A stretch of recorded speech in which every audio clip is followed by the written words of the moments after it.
Good morning.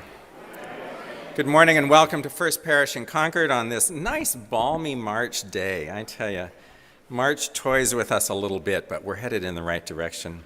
I'm Reverend Howard Dana, and I want to welcome you to church this morning. For those of you who have joined us here in the sanctuary, it's nice to see all of you in your masks, smiling behind them as I know you are. If you've joined us this morning online, I want to welcome you as well, or if you're watching later on YouTube. We're glad that you have taken the time to have this hour of inspiration and of music and of words, a time for yourself and a time for this community. So welcome to church this morning. Teresa is our Zoom chat host today, so thank you for being there. She'll take good care of you in the online service for folks who are watching from home. We have hearing assist headphones in the back. If you need those, they work very well here in the sanctuary. Just see an usher for one of those. There's an elevator through the door here. It goes to all levels if you need it.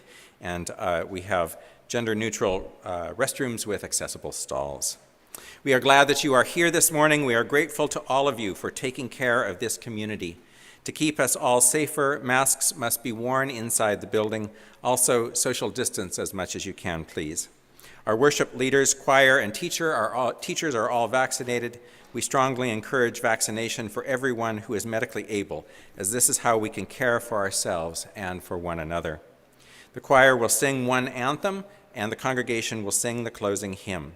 We are keeping the windows open to improve ventilation, so if you need to bundle up, just put on hat, gloves, scarf, whatever you need. We would like to remind you to stay at home if you are not feeling well, even if you think that it is just a cold. If you or a family member has tested positive for COVID, please call or email a member of the church staff. And if there has been a COVID exposure here at the church, we will let the congregation know while keeping the person's identity anonymous. Together, we covenant to reduce the risk of COVID by each doing our part. We are so glad that you are here this morning. Our call to worship this morning are words from Reinhold Niebuhr. He says, "Nothing worth doing is completed in our lifetime. Therefore, we are saved by hope. Nothing true or beautiful or good makes complete sense in the immediate context of history. Therefore, we are saved by faith. Nothing we do, however virtuous, can be accomplished alone. Therefore, we are saved by love. And no virtuous act is quite as virtuous from the standpoint of our friends or foe as it is from our own. Therefore, we are saved by the final form of love, which is forgiveness." Let us worship together.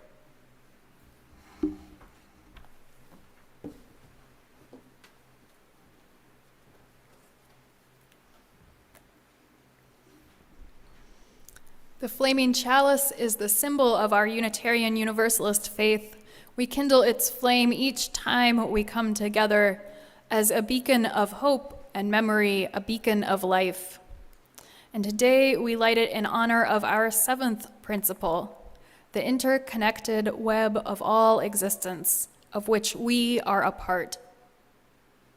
Let us join together in our responsive words. They're in your order of service and on your screen. O flame of our faith, open our hearts and fill our bodies and souls with persistent strength. Enliven our spirits and engage us deeply in this life of ours, this sacred, essential moment now. It is the time when we renew our commitments to this place, our beloved spiritual community.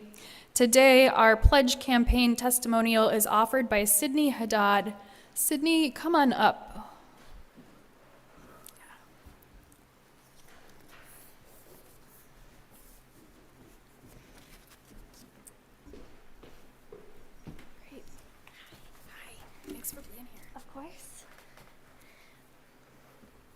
Okay.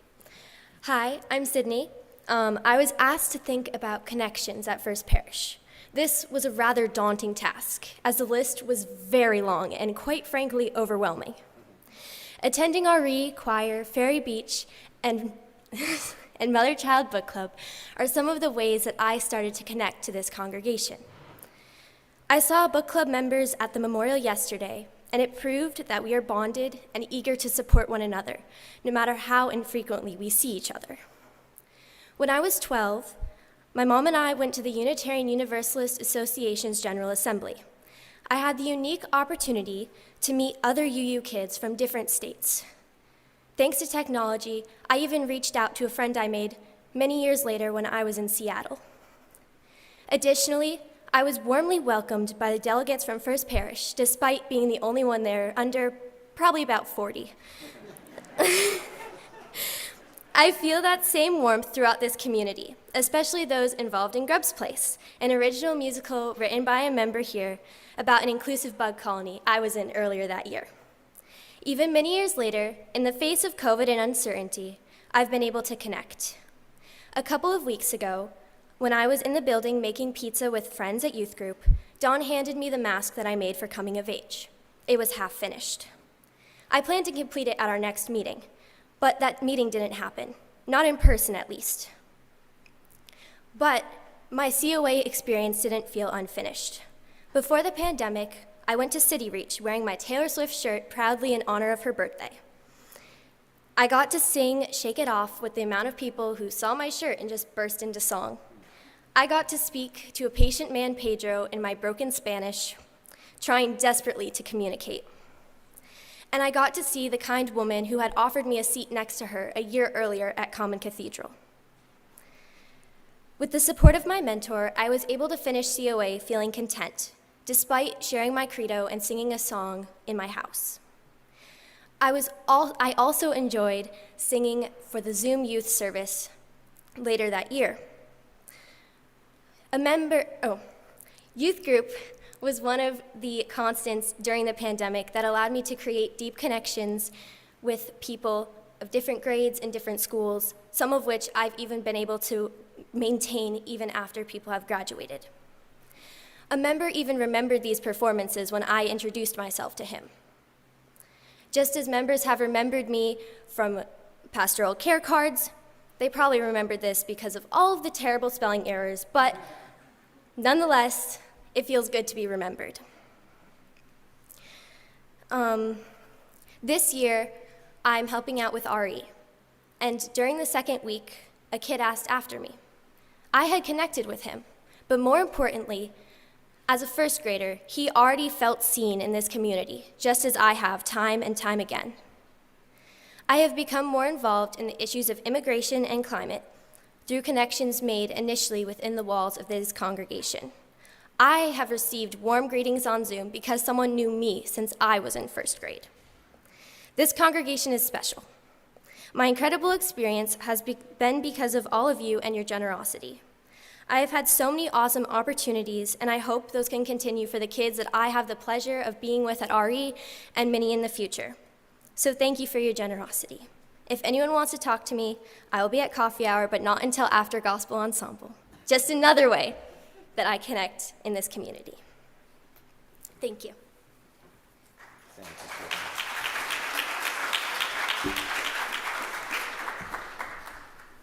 Thank you so much, Sydney. I'm just so glad that you and your family are part of First Parish. It is Celebration Sunday, a somewhat more subdued Celebration Sunday than we've had recently. If you all remember, it was 2 years ago, it was Celebration Sunday, it was the last service that we held together exclusively in person in this room. So this morning is a bit poignant in that it marks the 2-year anniversary of the last service that we were at. And so much has changed for all of us, and so much is the same as well. There's an insert in your order of service. Take a look at it when you get a chance. There's a slide that can appear on the screen now if you're watching at home. It tells you just a little bit about Celebration Sunday and some of our goals. We'll be trying to do all of the fundraising and wrap it up by the 3rd of April. So the sooner you get your pledges in, the sooner we can wrap it up. But you have a whole month of testimonials like the one that Sydney gave to look forward to. You'll receive a mailing probably on Monday or Tuesday of next week. Please read the letter in it carefully. It's got a pledge card in it. You can pledge by just simply sending in that pledge card, or you can go online and pledge as well.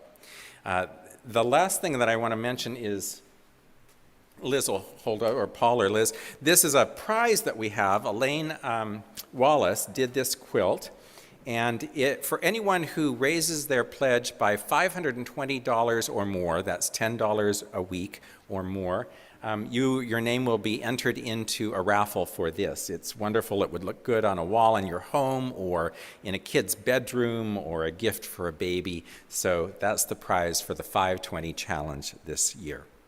Last thing I'll say is as soon as you get your pledge in, then we stop bothering you. You won't have to hear from us again. So pledge generously to First Parish in Concord, and we'll all do this together. Let us now settle into some centering music.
Good morning.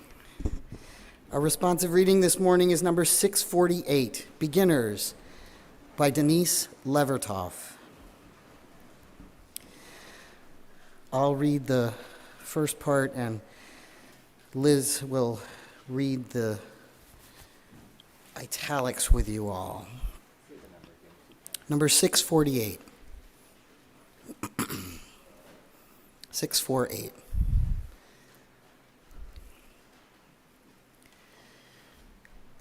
But we have only begun to love the earth. We have only begun to imagine the fullness of life. How could we tire of hope? So much is in bud. How can desire fail? We have only begun to imagine justice and mercy. Only begun to envision how it might be to live as siblings with beast and flower, not as oppressors.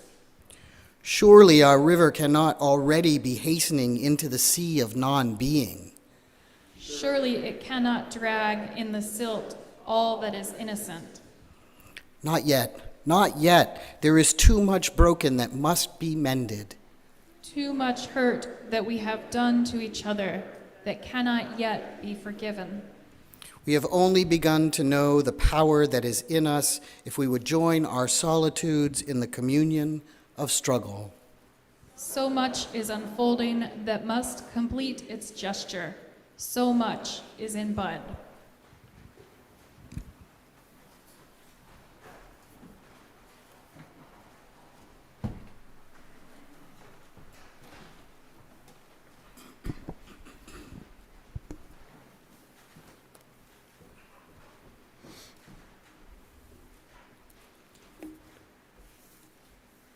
For our second reading, I have chosen a familiar poem by Emily Dickinson, and I'll read it twice through because you know Dickinson.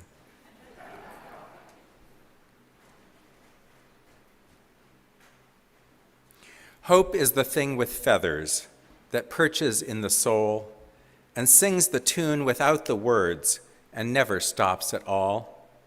And sweetest in the gale is heard, and sore must be the storm that could abash the little bird that kept so many warm. I've heard it in the chillest land and on the strangest sea, and yet never in extremity it asked a crumb of me. Hope is the thing with feathers that perches in the soul and sings the tune without the words and never stops at all. And sweetest in the gale is heard, and sore must be the storm that could abash the little bird that kept so many warm. I've heard it in the chillest land and on the strangest sea, and yet never in extremity it asked a crumb of me.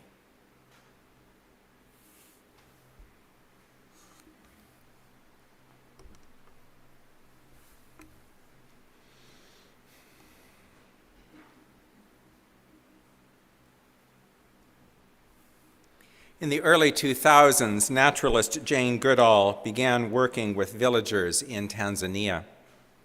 She had already put in 40 years of work there, researching chimpanzees, for which she was quite famous. In these 40 years, she had seen an alarming decrease in the natural habitat the chimpanzees needed. She had seen them hunted for meat and captured for scientific research. She had seen illegal logging devastate the forest. Now, one woman cannot defend even one chimpanzee habitat alone, so she went to the villages to seek a solution.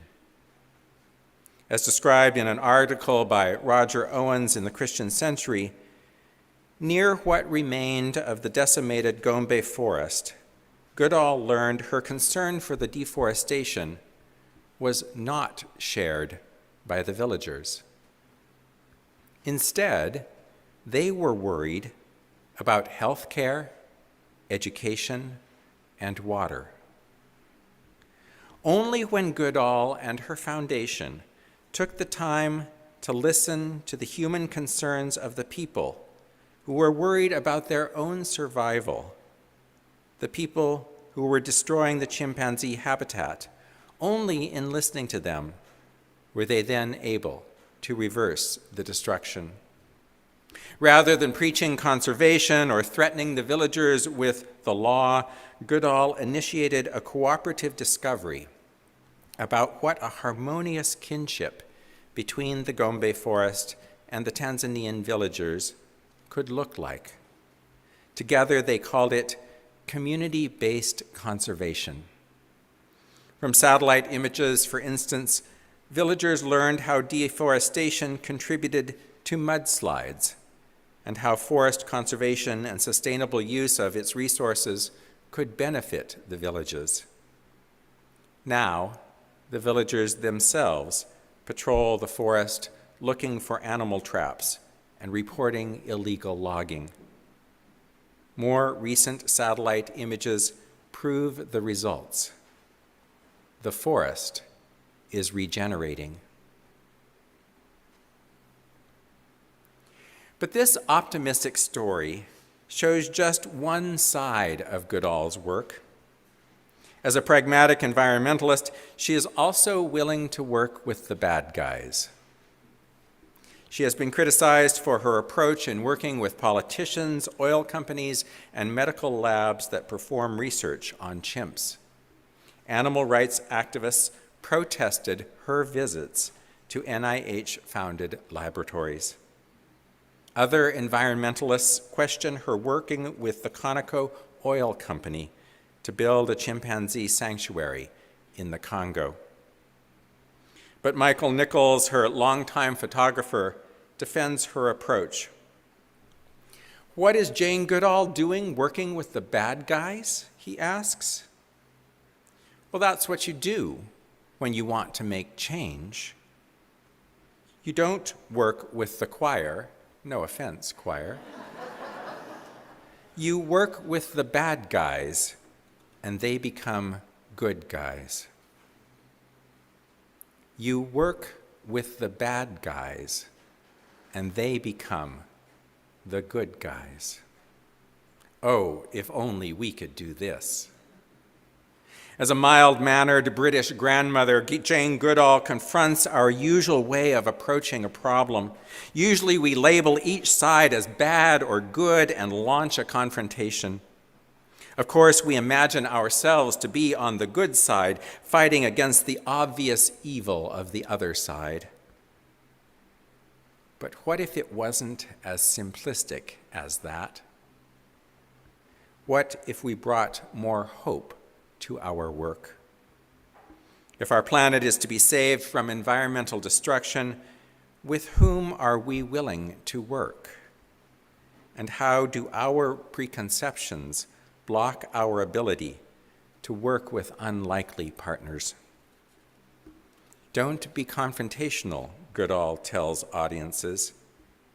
Reach people's hearts to change their minds.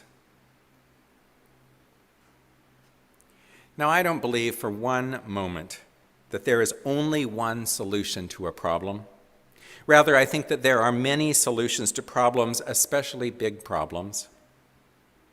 Often, though, it is the quest for the one right solution that keeps us from doing anything at all about the problem. We worry that we are not doing it right, and that fear keeps us from doing anything at all. Now, Jane Goodall is an unlikely activist. She wanted to be a naturalist, but was forced into activism. In 1986, she had a conversion experience of a religious magnitude. A 2020 National Geographic documentary titled Jane Goodall, The Hope, describes her conversion like this. In 1986, at a colloquium on chimpanzee research, Goodall attended a session on conservation. Focused as she had been on her own research, she was relatively unaware of the decimation of the chimpanzee population from poaching and deforestation. Upon learning the plight of the chimps across Africa, she became seized by what the Quakers would call a concern. To use her fame to advocate for chimpanzees, indeed for all of creation, to do the tough work of saving the world. In an interview, she called this moment her Damascus Road experience, referring to the blinding conversion Paul of Tarsus had on the road to Damascus, in which he saw Jesus and became a Christian. A true conversion compels a person to change their life, often radically. No longer could Jane Goodall do what she loved best. No longer could she spend months on end alone in the jungle communing with the chimps. Her conversion sent her into a life of being on the road 300 days a year, speaking to anyone who would listen about saving the earth. Through all these changes, she insisted on a brand of environmentalism centered around hope. And the 4 reasons she gives for centering her work around hope are the amazing human intellect, the resilience of nature, the power of young people, and the indomitable human spirit. In a Time magazine article, which the Time magazine's right up here if you want to come take a look at it after the service. In a Time magazine article, Ciara Nugent writes, Goodall understands the bleak projections from climate scientists and the economic and political structures that hinder change. But she argues that hope and her mission to spread it are nothing short of necessary for the survival of humanity. If you don't hope that your actions can make a difference, then you sink into apathy, she says. If young people succumb to the doom and gloom, if they lose hope, that's the end. Just this week, we saw more dire predictions about the magnitude of climate change and the danger it poses everyone and everything on planet Earth. All of this stuff is real. Despair is the logical reaction to this news. But what if we had hope instead? Or maybe just in addition? We're going to despair, regardless. What if we had hope, despite there being absolutely no reason for it, just because we wanted it, just because we needed it? Would we not be better off hoping? I say we would. As a Unitarian Universalist minister, I often get into conversations about the existence or non-existence of God. This is a popular topic in UU churches. Knowing that no one can prove or disprove God's existence, I tell people I choose to believe in God because I am a better person with God. I'm more connected to the whole of creation. I'm more patient and compassionate. I'm less lonely and afraid. With God, it feels like all things are possible. So whether I'm right or wrong, and who will ever know, I choose to have God in my life. Now, God is not changed by whether I believe or not, but I am. And that is how hope works too. Hope is how we approach a problem. Hope is an attitude. It affects our actions, and it affects them for the better. Just now, we are seeing a small, poor, peaceful country defend itself against a large, powerful, aggressive country. And what is making the difference for the Ukrainians?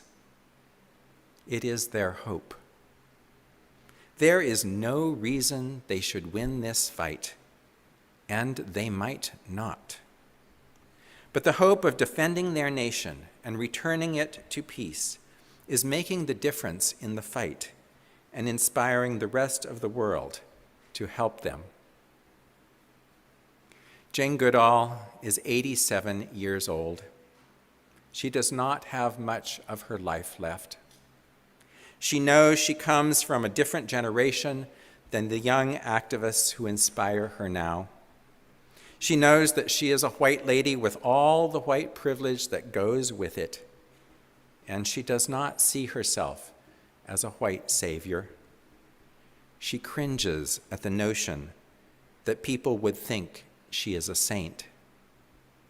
Her way of working is quite particular, and she is clear that she cannot do this work alone. In the same Time magazine article, Goodall says she can understand why young activists feel like they need to be more assertive. Still, for her own part, a softer touch has always felt best. She says, "But then I've never tried the aggressive route. I couldn't. It's just not me." She believes confrontational tactics can backfire, promoting those in power to pay lip service to demands without actually changing their minds. If you can get into the heart with a story, you may not know at the time, but people will go on thinking, she says. Reflecting on her age, she says, "I am about to leave this world and leave it behind me with all the mess. Young people have to grow up in it. They need every bit of help they can get." From an upstairs bedroom in her family home in Bournemouth, England, Jane Goodall did not let the COVID-19 pandemic stop her activism. While it was a relief not to travel so much, she said, she devoted much of the pandemic to getting her message out online. For hours each day, she does virtual lectures and interviews. It has not been easy for her or for us. I've always loved being by myself, she says. If I could have chosen, I would have spent the pandemic in a house with nobody else, and a dog. But she was called at an early age to save nature, called to work for the earth, not save it alone, not save it completely, but save it as much as she could. Her gentle determination has inspired millions to do just the same, save nature as much as they can. This is the power of hope.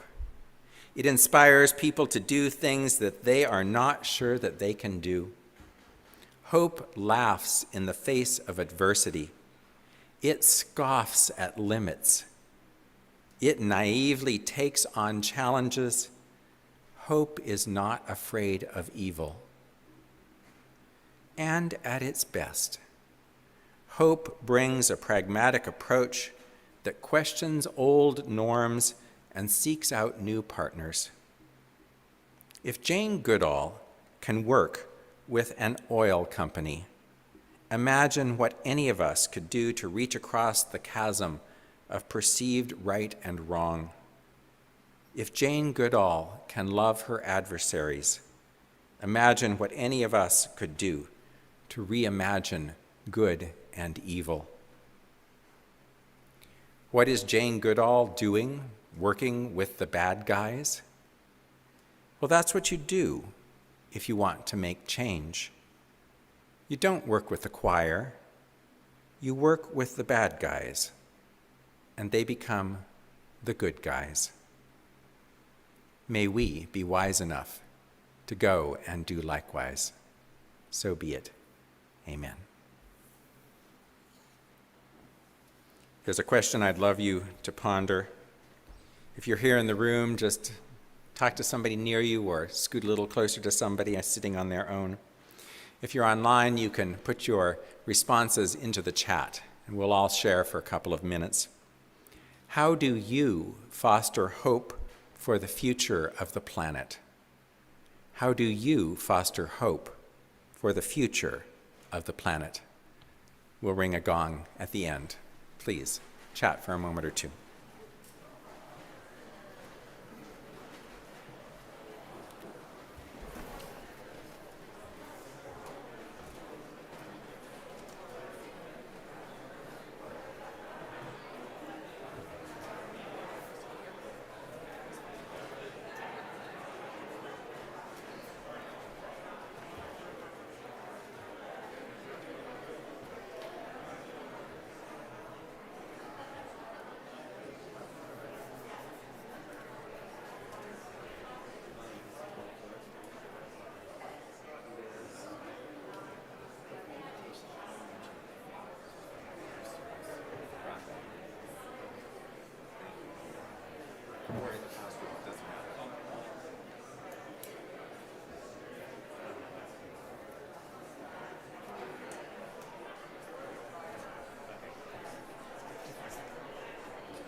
We are all bound up together in one great bundle of humanity.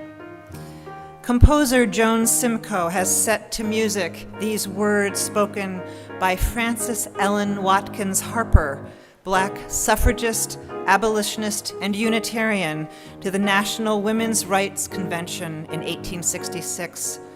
Her words remind us of the power of our connections, whether we are working for freedom, the right to vote, or the care of the world and its creatures.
It was beautiful, choir.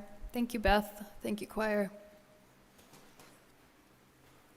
We continue in this stillness and in the spirit into a time of prayer and meditation. Each week, we invite you to share the cares on your hearts and on your minds. And if you like, we share them back out so that they can be held by our community. For this is a place where we recognize that we are all bound up together, and where we honor those connections with our love and care in times of both celebration and sorrow. This week, we have a little bit of celebration, which is that Ted B. and Lee D. have a new grandbaby. Their daughter Zoe and her husband Joel welcomed Avi Lee on Thursday. All are happy and healthy. Welcome, little Avi. This week we also have much sorrow in this room. First, Chuck's mother died on Friday night. Chuck welcomes our prayers and our messages of support, and Chuck, we send you our love and care and our prayers. May you, your brother, and your family be comforted as you grieve. I also share that our former member, Claire G., is grieving for her partner, Diane. Diane died last week on Sunday, and Claire welcomes messages of support. I'll include her address and phone number in this week's pastoral message, which she requested. They were partnered for 35 years, and so we send our love and care to Claire, and I send my love and care to all of you who knew Diane. Finally, yesterday was Peter Nichols' memorial service, and we continue to remember him today and will continue to remember him in all days going forward. These flowers are a memento of his life, of the beauty that he has left us. And we send our love and care especially today to Leslie, to you, To Aiden, Ella, and Isa, I send my love to all of you who were close with him or with the family who grew up with Aiden, Ella, or Isa, who perhaps had Peter as a teacher in school. Who else is on your hearts? Who else is on your minds? I invite you to call their names aloud, type them into the chat, or both, so that we may hold one another and our wider world in prayer.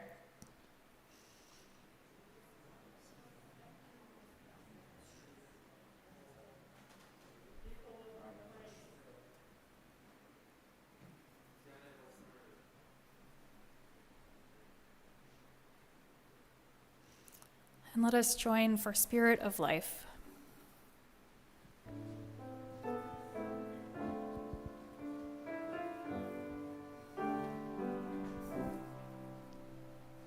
Spirit of life, come unto me. Sing in my heart all the stirrings of compassion.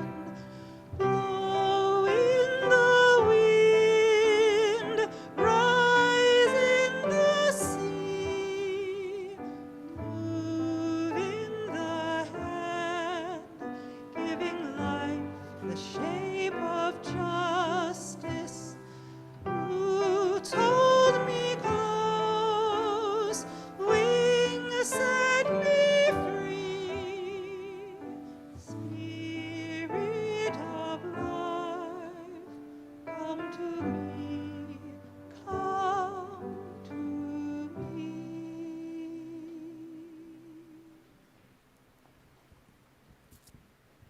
Will you pray with me?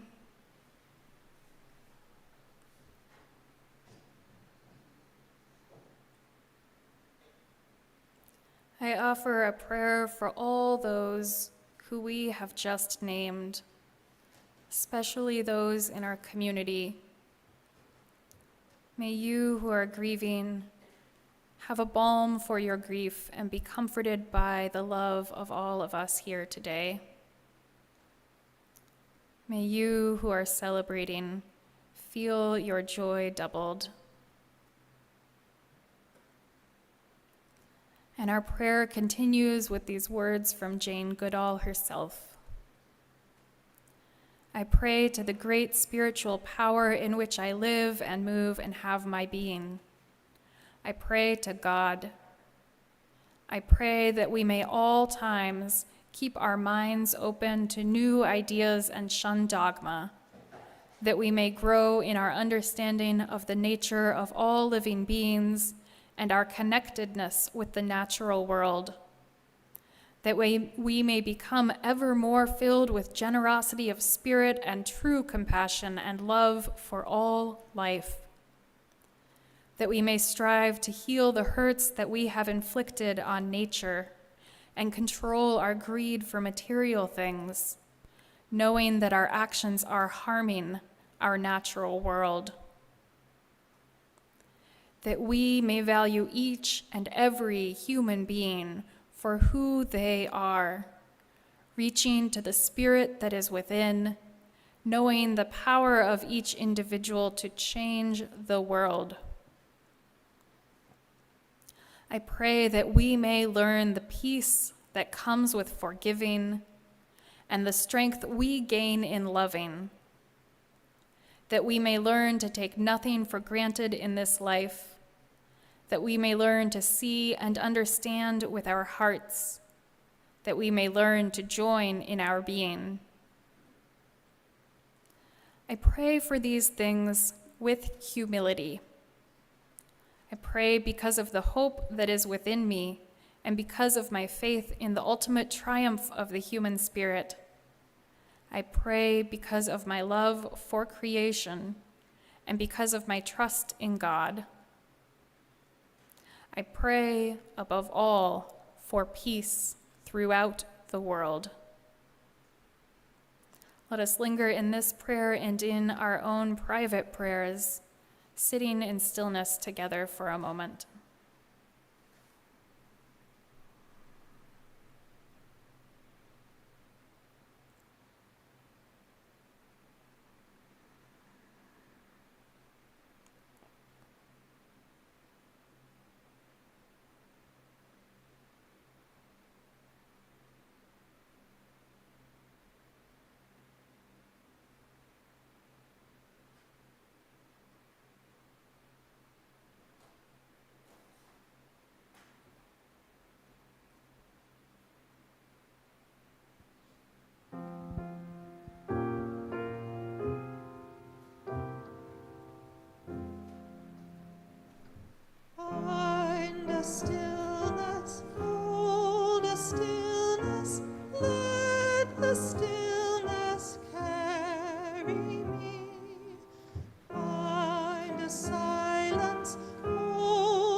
the Spirit giving power, I will find true harmony.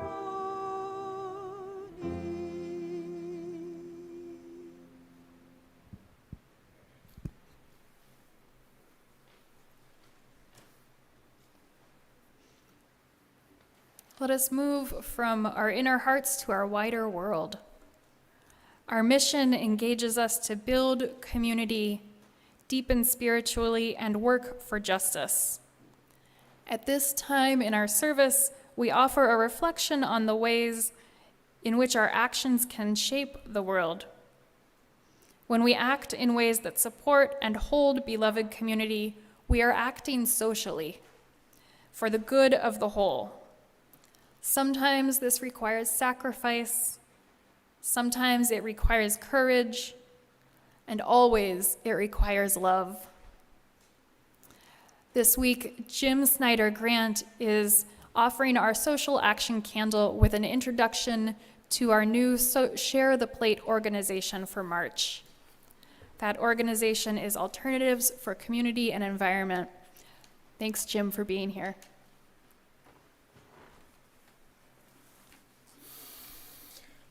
The reason I nominated Alternatives for Community and Environment of Boston for the Share the Plate program is that they bring together the issues of two First Parish groups I'm happy to be a part of.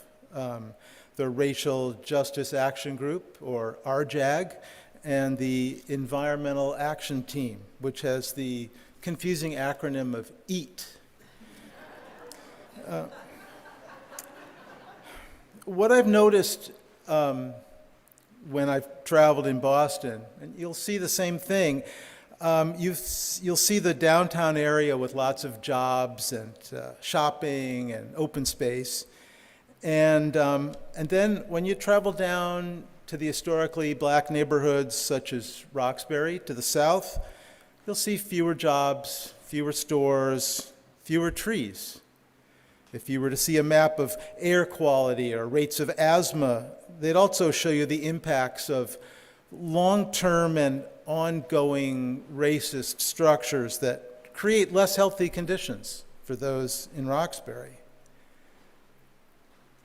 ACE has been working for more than 25 years to bring the voices of those impacted by those disparities to the circles where advocacy happens and where decisions are made.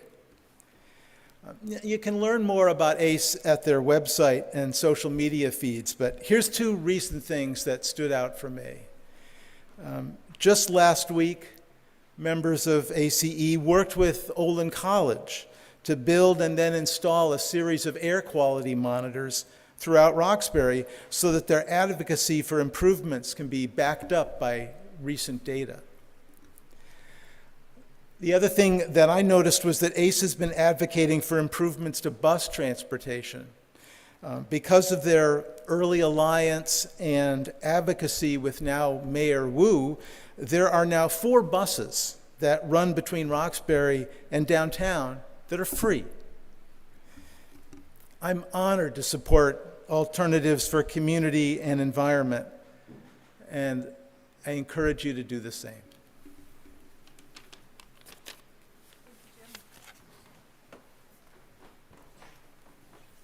Thanks, Jim. One of the things I like best about our Share the Plate program is I learned about organizations that I have never heard of, and that just sounds amazing. So an offering will be taken right now. If you're online, you can either text to the number that will appear on your screen or go to the website and just donate there. If you're here in the sanctuary, the ushers will come through with the plates. Please give generously to the Alternatives for Community and Environment and to First Parish.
First Parish is a 7-day-a-week church and community, and so as we come to the close of our service, I invite you to keep being involved, keep getting involved.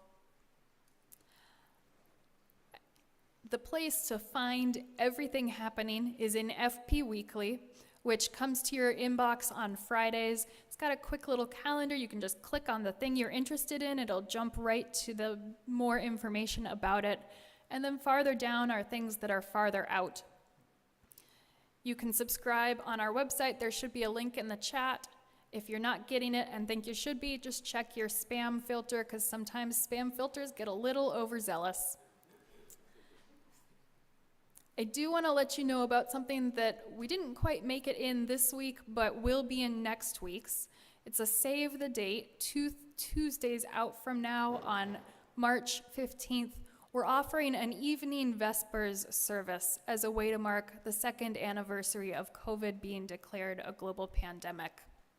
So if you could use a space to mark that time, to grieve losses or just missing parts of your life that you've felt over these past 2 years, to hold together the spiritual impact across our world, or to hold on again to the dreams you have emerging, please feel very welcome to come to that. It will be here in the sanctuary and also online. Tuesday the 15th. Zeroing in back to today, I invite you, if you would like to have a small group with whom to reflect on today's service, come on down to the worship sharing circle.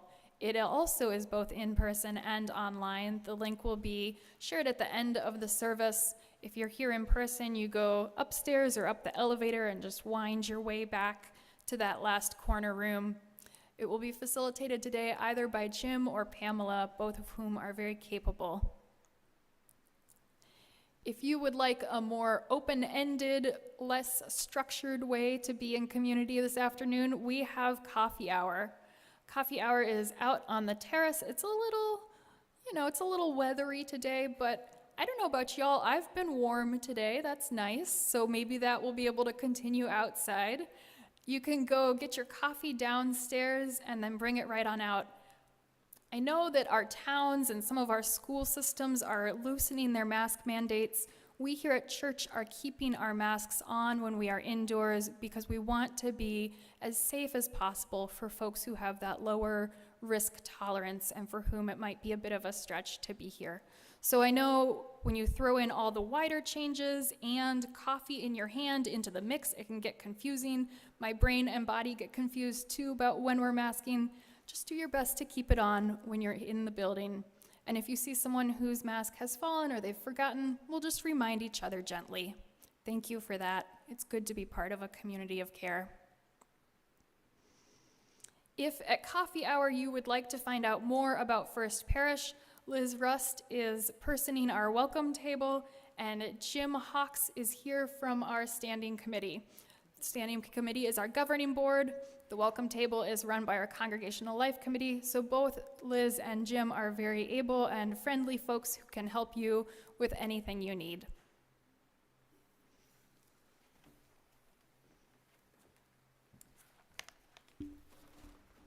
I think Jane Goodall would love our closing hymn. It's in your orders of service, Keepers of the Earth. It was composed by Canadian UU composer Joyce Poley. It's a little unfamiliar, but you'll catch on. So I'm going to invite you to rise as you are able to sing with us. The 3 verses are, we are blessed by every river, and then every forest, and then every creature. And I'll remind you as we go. Eric.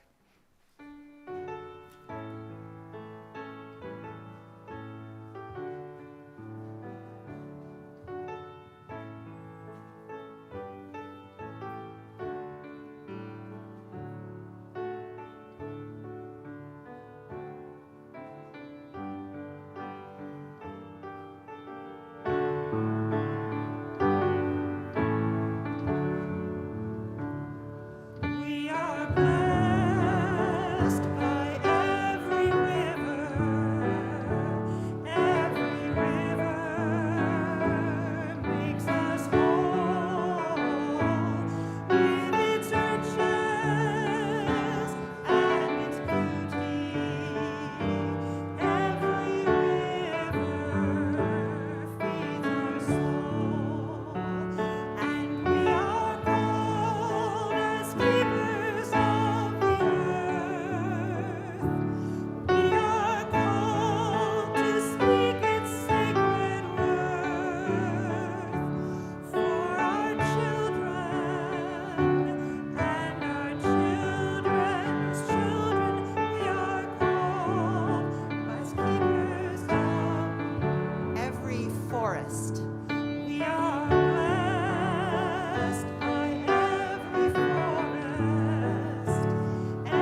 We are called as keepers of the earth. We are called to pay attention to our grandmothers who go before us, who have done the work a long, long time, to the Jane Goodalls of the world, to respect them, to honor them, to listen to them, and then in our own time and place, to do our part, maybe like they did it, maybe like we do it differently, but called to carry it forward. Please join in the First Parish benediction, saying, "Go out into the world in peace.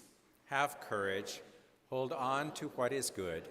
Return to no person evil for evil. Strengthen the faint-hearted. Support the weak.